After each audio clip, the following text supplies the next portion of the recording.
Bali sangat potensial mengembangkan industri olahraga dengan menggelar event-event sport tourism. Terlebih lagi, Bali merupakan destinasi pariwisata kelas dunia, sehingga upaya mengembangkan sport tourism sebagai bagian industri olahraga dinilai tidak terlampau sulit.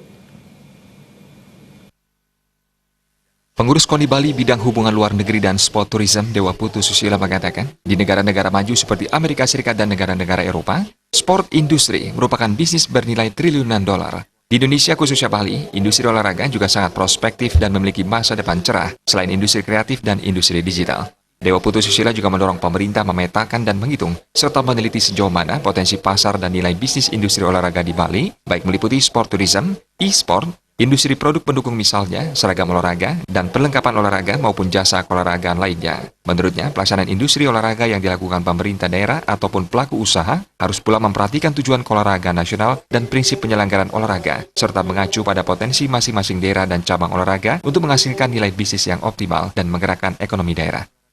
Pribadi sangat optimis ya dengan adanya Perda ini karena ini menjadi landasan atau dasar payung hukum untuk dikembangkannya industri olahraga.